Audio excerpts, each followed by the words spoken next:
죽비 소리만큼이나 맵고 그리고 단순 명쾌한 말씀으로 이 시대의 물음에 선적인 해답을 제시하고 계시는 선지식이시면서 불이선의 선원장 우리 월암 스님의 선강을 시작하겠습니다. 큰 박수로 맞이해 주십시오.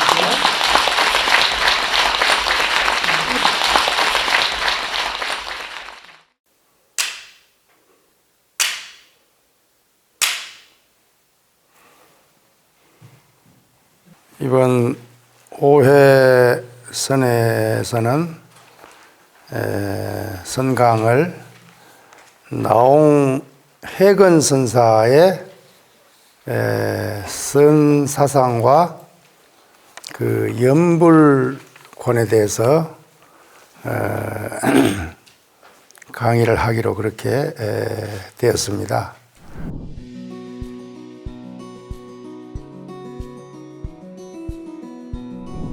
나홍 해근 선사는 여러분들이 잘 아시는 바와 같이 고려 말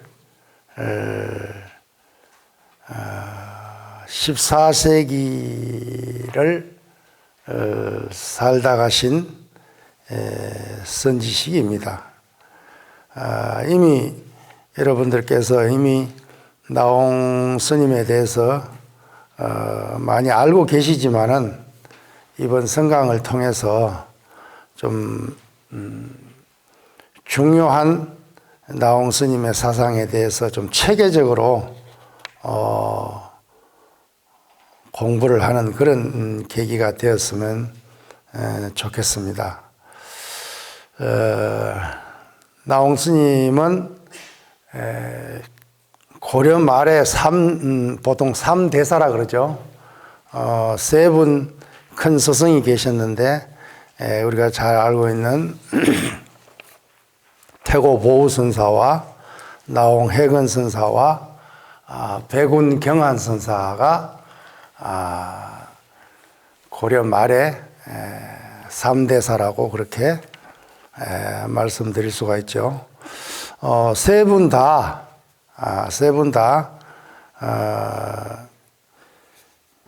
고려 땅에서 이미 수행을 하시고 깨달음을 정득하신 이후에 중국, 당시는 원나라죠.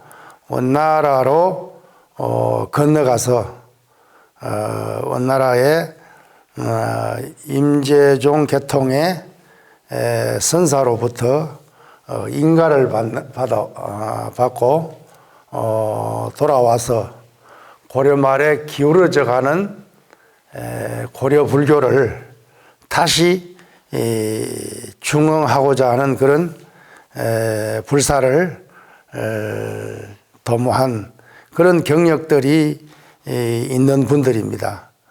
그래서 태고 보우 선사, 백운 경한 선사와 더불어 연말 3대사에 들어가는 나홍 해근 선사께서는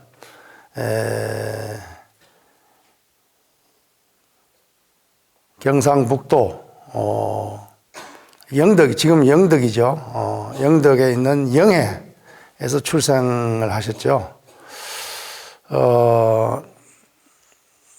어려서부터 이제 출가를 하려고 했는데 사실은 나홍 스님이 출가하기 전에 이미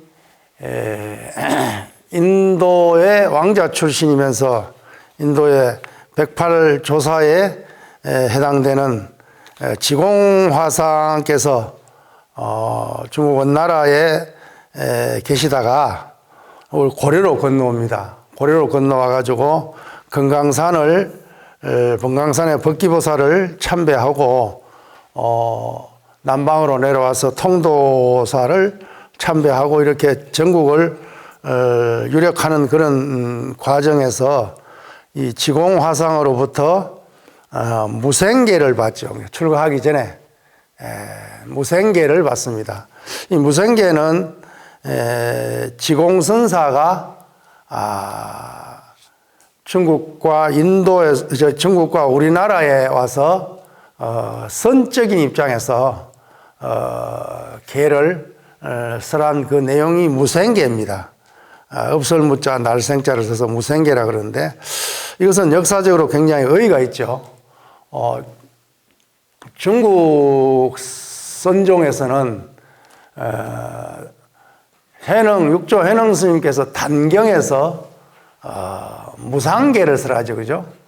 무상계를 설하시면서 그 계단에서 무상계를 설하면서 동시에 마하반야바란 비법을 설한 내용이 바로 단경의 내용입니다.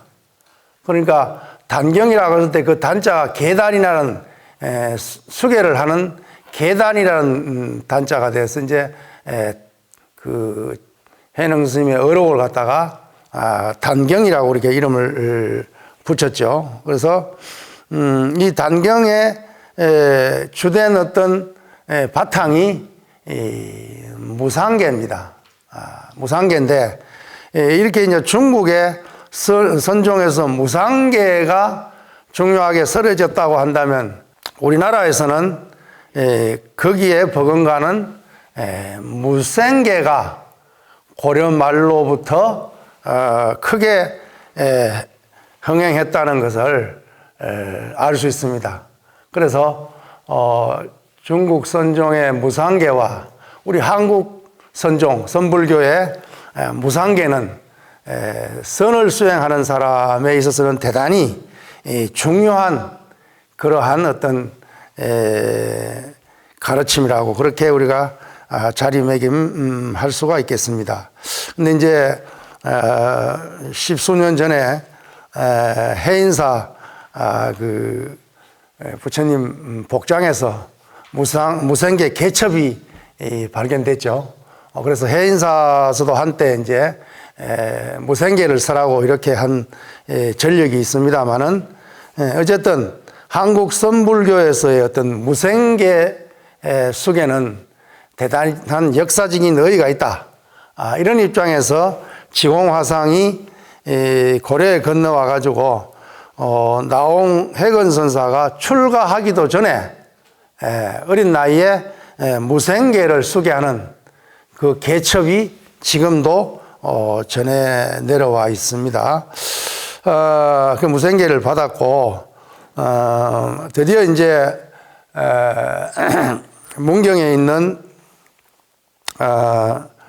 묘저감이라고 대승사 있는 암자죠. 묘저감으로 출가를 합니다. 출가를 했는데 그때 은사가 요연 스님이신데 그 요연 스님하고 어떤 문담 내용이 거기에 적시되어 있다 그러죠.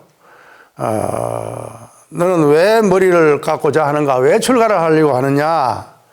근데 대답이 아주 대단한 걸작입니다. 삼계를 벗어나서 중생을 이롭게 하고자 함입니다. 이렇게 아주 대단한 어떤 그 발심으로 출가의 변을 이야기하고 있죠. 그러니까 여기에 온 것이 어떤 물건이냐라고 물으니까 말하고 듣고 하는 것이 능히 왔습니다. 선적인 대답을 하고 있다 그죠? 이것은 이미 출가 이전에 상당한 어떤 선적인 수행을 이미 하고 있었다는 반증이 되겠죠. 보려고 하여도 볼 수 없고 찾으려고 해도 찾을 수 없습니다. 그럼 도대체 어떻게 공부를 하면 되겠습니까? 라고 물으니까 요연 스님이 대답하기를 나도 너와 같다. 나도 너와 같다는 건 뭐예요? 지금 나홍 스님께서 이게 무슨 물건이 왔냐는 물음에 대한 그 대답과 그리고 어떻게 공부를 하면 되겠습니까? 라고 하는 그 공부 방법에 대한 물음 그 자체가 나도 너와 같아서 지금 현재 알 수가 없다. 그냥 공부가 덜 돼서 알 수가 없다. 그래서 여기서 이제 뭐 겸양인지 아니면은 사실인지 모르지만 아주 법기라고 할 만한 어떤 출중한 제자가 왔기 때문에 자기가 감당하기에는 버겁기 때문에 여기서 아주 다른 스님을 찾아가서 물으라라고 이렇게 말을 합니다. 이 말은 사실 종문에서 아주 중요한 말입니다. 보통 인정을 하거나 요즘에 저 같은 이런 엉터리 선사 같은 말이지, 그래 뭐 어떻고 저쩌고 그냥 엉터리 대답을 해가지고 이 정말 법에 간절한 이 젊은 어떤 납자를 갖다가 그 자리에 주저앉혀가 잘못 길을 인도할 수도 있을 수도 있었지만은 철저하게 자기를 낮추고 겸양하면서 나는 그런 공부가 덜 됐다. 그러니 다른 훌륭한 스님을 찾아가서 스승으로 삼아라고 이렇게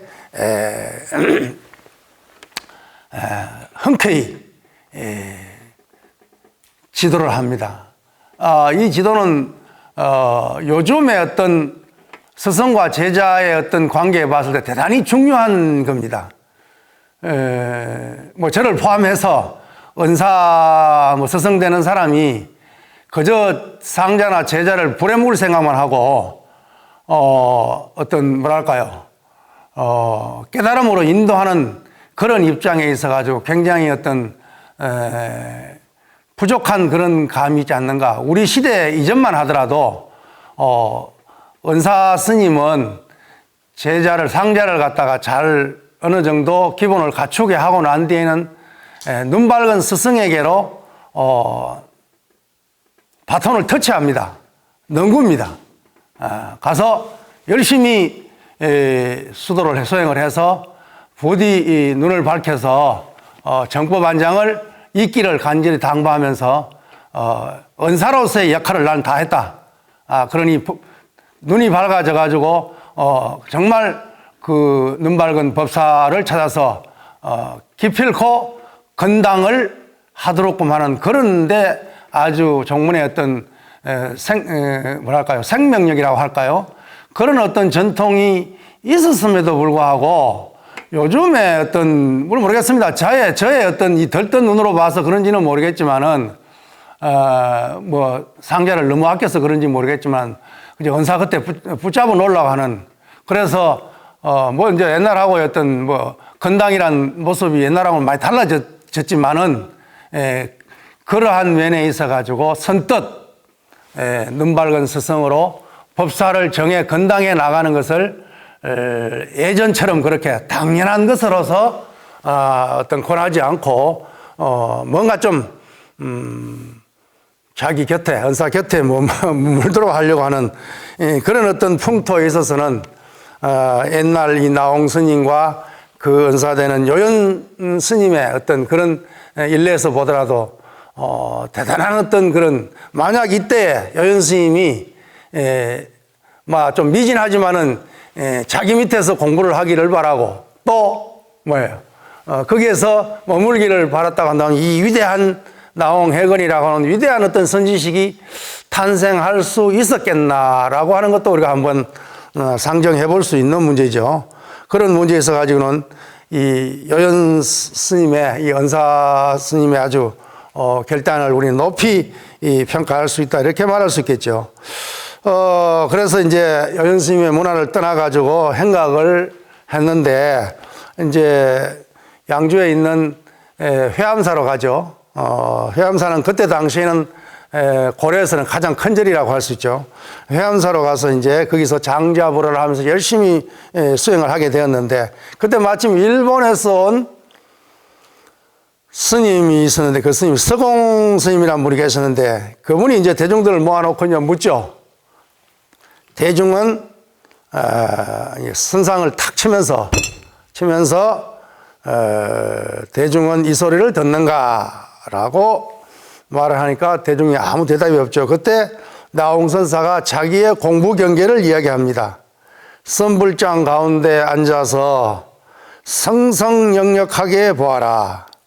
보고 듣는 것이 다른 물건이 아니요, 원래 그것은 애주인이로다 라고, 여기서 보고 듣는 것이 다른 물건이 아니라고 확실히 이제 깨침의 소리를 하고 있다 그러죠. 요연선사, 은사하고 이야기할 때는 미진한 부분을 묻고 있지만은 이미 이때 해암사에서 자기 어떤 깨달음의 공부 경계를 갖다가 과감하게 드러냅니다.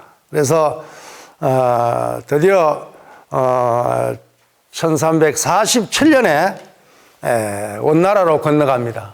원나라로 건너가서 법원사라고 하는 절인데, 이 법원사라는 절은 사실 북경에 있는데 지금도 있는 절입니다. 지금도 법원사라는 절이 있어서 저도 북경에 머물 때 자주 건너가서 법원사에 머물고 했었는데, 이 법원사가 당시에는 고려의 사람들이 그 머물고 있던 절이죠. 거기에 지공화상이 머물고 있었습니다. 그래서 그 지공스님과의 대화가 지금 거기 나와 있죠. 지공선사가 묻기를 그대는 어디서 왔는가? 라고 물으니까 고려에서 왔습니다. 배로 왔는가? 육지로 왔는가? 신통으로 왔는가? 신통으로 왔습니다. 그러면 신통을 한번 보여봐라.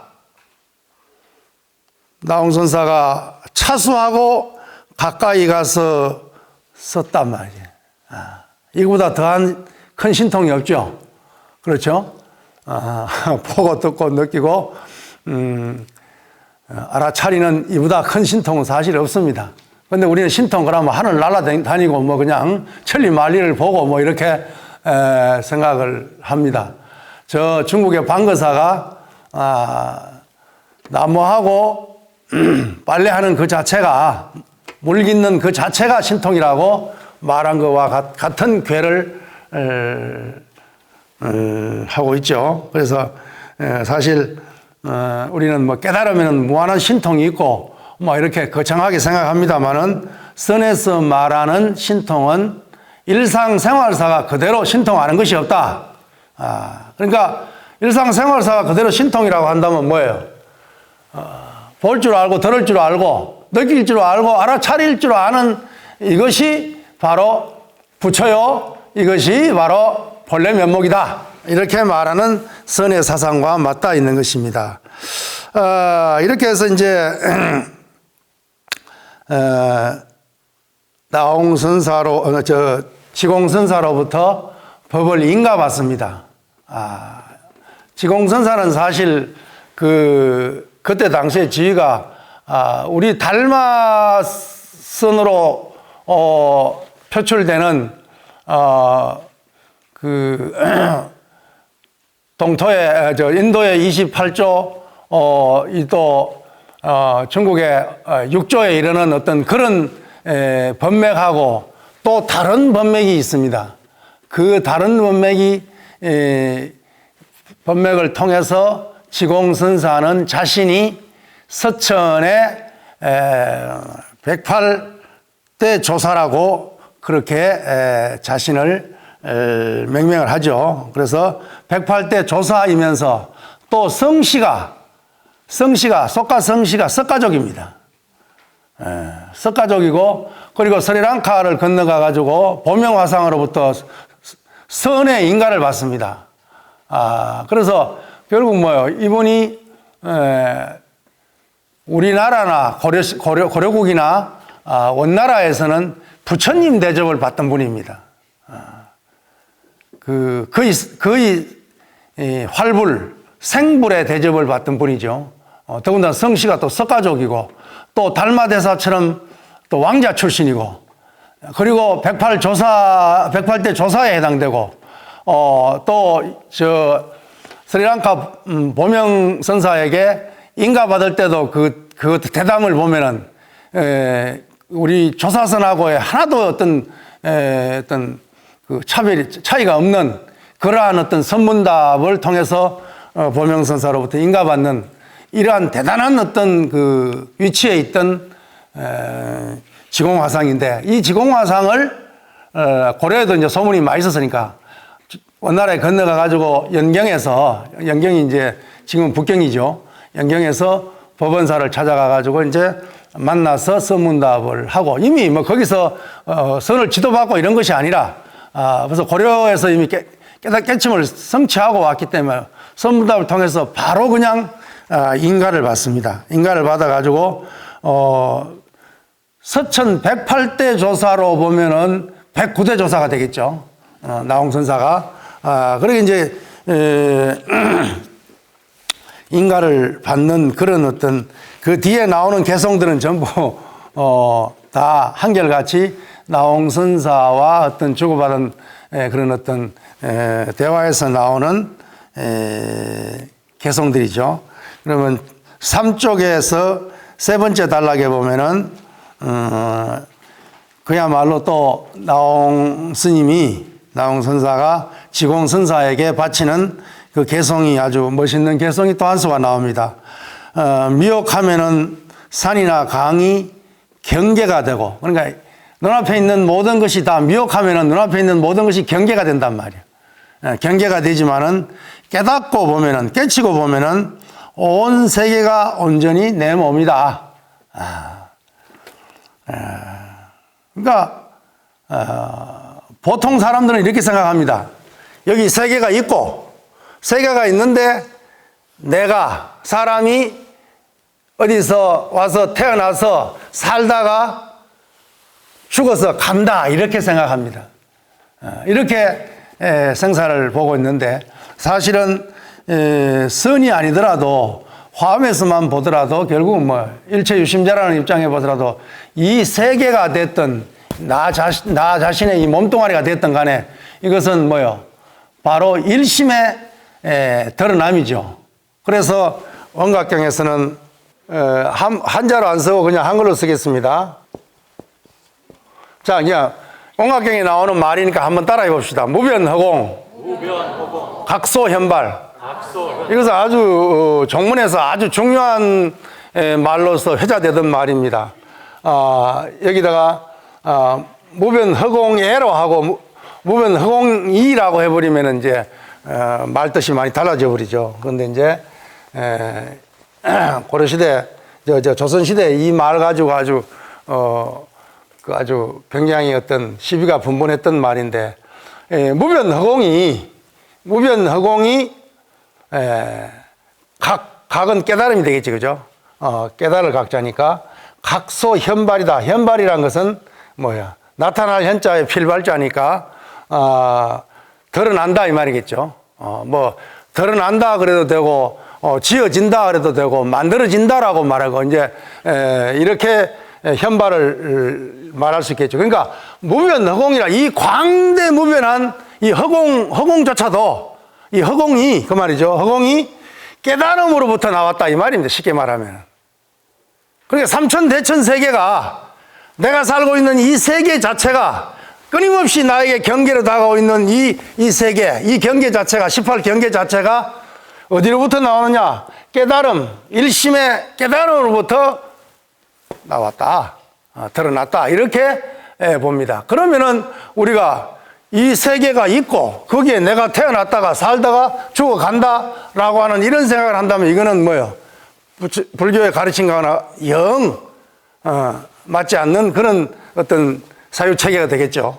그래서 결국은 이 세계도, 허공 자체도, 무변허공도 각소현발인데 깨달음으로부터 나왔는데, 깨달음이라는 것은 이 일심진여, 일로부터 나온 것인데, 이 세계가 있고 거기에 내가 태어났다가 살다가 죽어간다 라고 이해해버린다고 한다면 전혀 맞지 않는 말이 되겠죠. 그래서 여기도 나홍선사도 이러한 어떤 취지에서 미혹하게 되면은 산이나 강이나 일체 모든 것이 다, 눈앞에 보이는 모든 것이 다 경계가 된다. 경계가 되지만은 깨닫고 보면, 깨치고 보면은 온 세계가 화엄경으로 말하면 일진법계란 말이에요. 귀신론으로 말하면 일심진여다. 진여일심이다. 이렇게 말하고 있는 겁니다. 그래서 선의 입장에서 미혹과 깨달음, 미혹과 깨침 모두를 다 쳐보시니, 미혹하면 중생이요, 깨치면 부처인데, 그러면은 미혹과 깨침을 다 쳐부순다는 것은 뭐예요? 중생도 놓고 부처도 놓고 다 놓아버리고, 다 놓아버리니 새벽마다 오경에는 닭이 우는구나 라고 이제 이렇게 이제 마지막으로 개성을 올리고 확고부동하게 지공선사의 어떤 제자가 되면서 인가를 받는 것입니다. 그리고 난 뒤에 이제 남방으로 내려갑니다. 남방으로 내려가가지고 평산철임선사라고 하는 분이 지금으로 말하면 이제 절강성 항주 옆에 있는 정자사라는 절이 있습니다. 그 정자사에 평산철임선사가 머물고 있었는데 여기를 찾아가가지고 평산철임선사는 누구냐 하면은 바로 임재종 양기방회, 그러니까 양기파 계통의 선사입니다.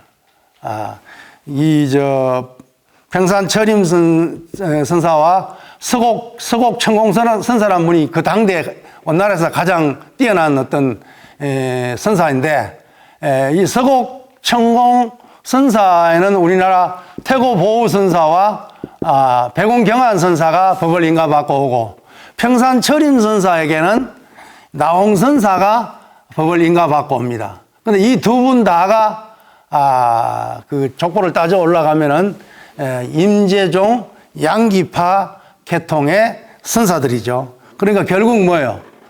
인도의 108대 조사인 지공화상으로부터 법을 인가받고, 또 남방으로 내려가서 정자사에서 평산 임재종 양기파 계통의 평산철임 선사로부터 인가를 받습니다. 그 장면이 여기에 기술대가 있습니다. 대덕은 어디서 왔는가? 대도에서 왔습니다. 이제 영경에서 왔다 그 말이죠. 이제까지 누구를 만났는가? 서천의 지공화상을 칭견했습니다. 지공화상의 일용은 어떠한가? 살림살이는 어떠한가? 이렇게 묻습니다. 물으니까 하루에 1,000금을 씁니다. 하루에 1,000금을 쓴단 말이에요.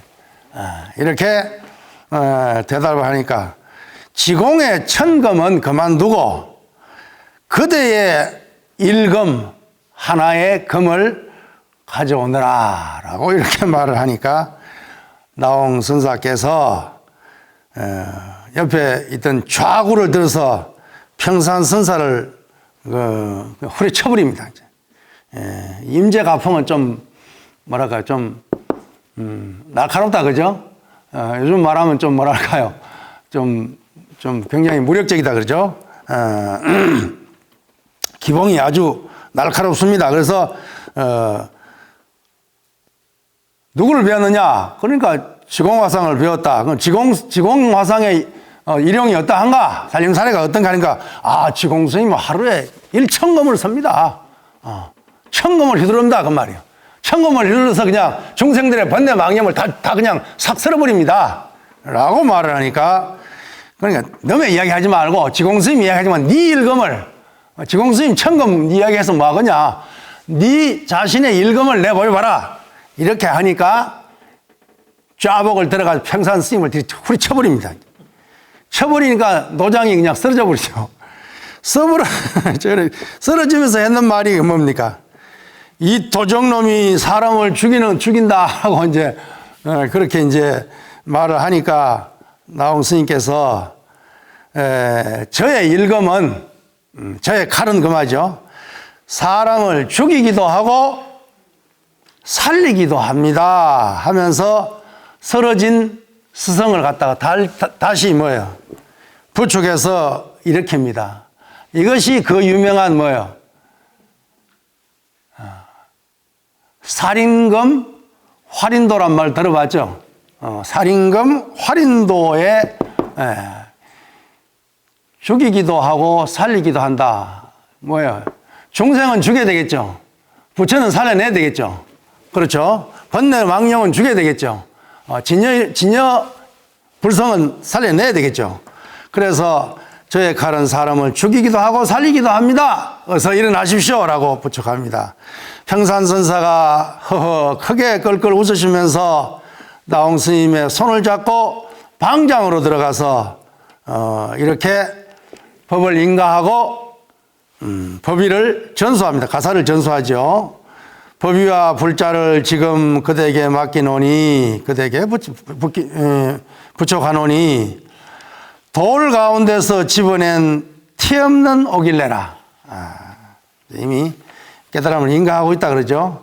개의 뿌리가 청정에 보리를 얻고 선정과 지혜의 빛을 모두 갖추었네라고 인가를 합니다. 이렇게 해서 인가를 받고 정자사에서 몇 개월 뭡니다. 정자사가 중국의 그 절강성 항주에 가면 큰 호수가 있어요. 서호라고 하는 호수가 있는데 이 서호가 얼마나 아름다웠던지 역대 어떤 시인 묵객들은 중국의 4대 미인 가운데 가장 미인이라고 하는 서시라고 하는 미인이 있습니다.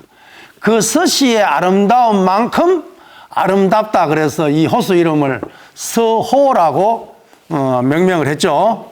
그래서 그 서호에 바로 그 호수 변에 이 정자사가 있습니다. 아주 대단한 그런 풍광을 지니고 있죠. 그래서 몇 개월 머물고 이제 해근 스님, 나홍 스님에 대해서 이렇게 칭찬을 하죠. 그대의 말이나 기운이 부처님과 조사와 딱 들어맞고 종지의 안목이 분명하고 매우 높다라고 평가를 하면서 완전히 법을 인가하죠. 그래서 다시 이제 북경으로 돌아와서 지공화상을 만나고 하직 인사를 하죠. 하직 인사를 할 때 이제 그 지공 스님이 당부를 하죠. 이제 삼산양수처에 머물러라고 그렇게 이제 합니다. 이 삼산양수처가 어디냐라고 이제 그때 당시에 이제 의견이 분분했지만 결국 회암사, 지금은 뭐 절터가 남아 있고 그 터 뒤에 이제 봉선사에서 이제 절을 하나 다시 창건을 했습니다만 어쨌든 그 거대한 그 회암사 절터가 지금 남아 있습니다. 그 회암사가 바로 그때 지공화상이 말한 삼산양수처다 이렇게 이제 이야기를 하고 있죠. 그래서 이제 공민왕 7년에 들어와서 이제 조용히 산수관에 이제 머무는데 나중에 이제 이 공민왕 20년쯤 돼가지고 선사를 청해가지고 왕사, 국사가 있고 왕사가 있죠. 이 왕사로 이제 모시죠. 그래서 여기에 보면은 아주 긴 그 시호를 내립니다. 아주 기다 그죠? 대초계 성교 도총섭 어쩌고 저쩌고 쭉 가가 마지막에는 뭐예요? 보지의 존재라고 이렇게. 그래서 나홍 선사를 다른 이름으로 부를 때 보지의 존재라고 이렇게 부르죠. 그래서 왕사로서의 역할을 하고 그때 당시에 성과 제도가 있었는데 스님들 과거 제도가 있었는데 그때 시험관으로 직접 문제를 제출하는 그러한 어떤 위치도 있고 불교를 다시 중흥해 보려고 서산에 가는 고려 불교를 갖다가 중흥해 보려고 애를 많이 썼지만은 어떤 시대의 대세를 거스르지는 못하고 어쨌든 또 당대의 어떤 그 신진 조선을 건국하려고 하는 신진 사대부들의 어떤 뭐랄까요 시기를 받고 뭐 이래가지고는 결국 밀양에 있는 영원사로 이제 귀향을 거기서 가서 살아라라고 이제 사실은 귀향이죠. 귀향을 내려오는 도중에 여주 신럽사에서 마지막 임종을 하죠. 그 임종에 대한 소식을 여기에서 우리가 한번 살펴보면은 임종을 당하여 한 스님이 묻기를 이때를 당하여 어떠합니까? 선사가 주먹을 번쩍 들어 보였다. 다시 묻기를 사대가 각각 흩어지니 어느 곳을 향하여 가시겠습니까? 따로 기특한 도리가 없다. 어떠한 것이 기특한 도리입니까? 선사가 눈을 들어 스님을 똑바로 쳐다봤다.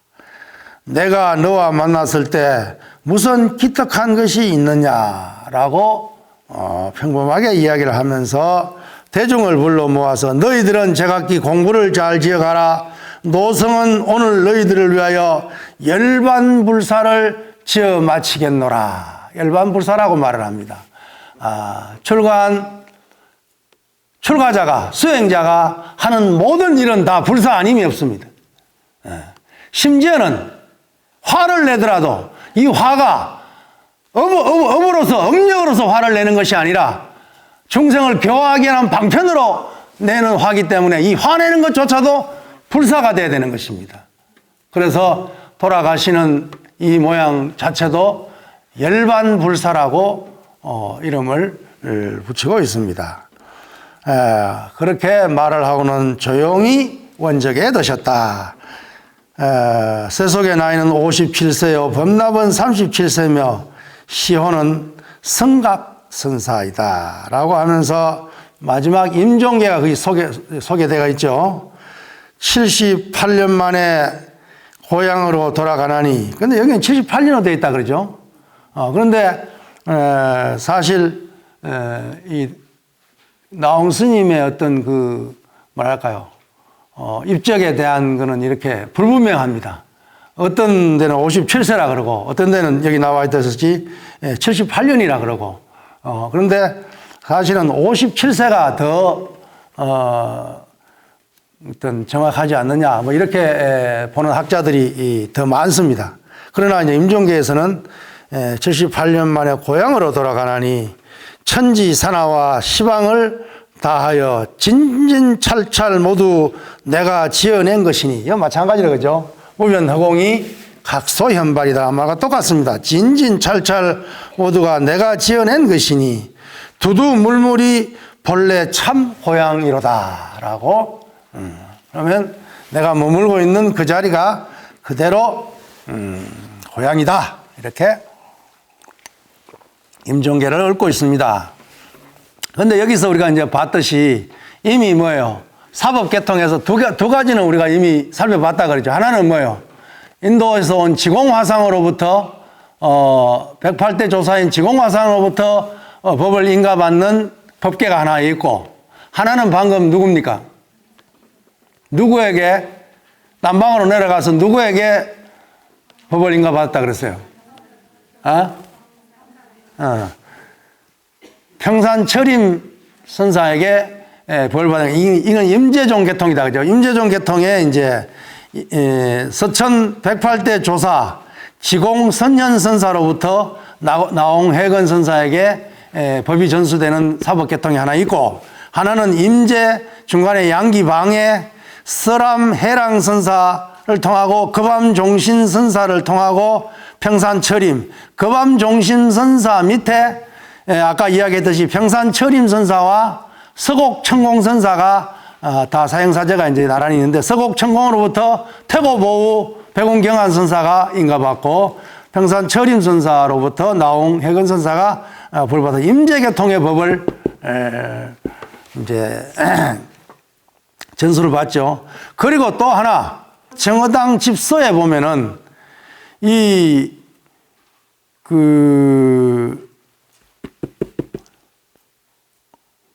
법안종 계통의 어떤 법계가 이렇게 나와 있습니다. 그 고려 광종 때에 광종이 고려 스님들 36분을 갖다가 선발해 가지고 송나라 이전에 어떻게 보면 뭐 5대 당나라가 있고 당나라가 있고 그다음 중간에 5대라는 잠깐 거치고 송나라로 넘어가는데, 5대 송 시대에 그 영명연수라고 하는 법안종의 3대 조사가 계셨는데, 그분 역시 정자사에 머물러 있었죠. 그 영명연수 선사 밑에 고려 스님 36사람을 유학을 보냅니다. 유학을 보내는데 그 중에 가장 뛰어난 스님 중에 한 분이 바로 도봉연수라고 하는 분인데, 이 영명연수 선사가 도봉연수 선생에게 법안종 계통의 법을 전하고, 그리고 도장, 신범, 청량, 도국, 용문, 천은, 평상, 숭신, 그 다음에 묘양, 회, 행간각조 두류 신술에서 그 다음에 바로 보제 나홍선사가 등장합니다. 어쨌든 이걸 보면은 우리나라의 법안종 5가 7종 가운데 법안종 계통의 법계가 이렇게 전해 내려오고 있다고 청어당 집서에 보면 이렇게 기록이 되어 있습니다. 그럼 결국 뭐예요? 나홍선사는 굉장히 뭐랄까요? 새 계통의 법을 인가받은 뭐랄까요? 위대한 선사라 그래야 될까요? 그 뛰어난 선사였다. 이렇게 우리가 어떤 나홍선사의 사법 계통을 갖다가 볼 수가 있습니다.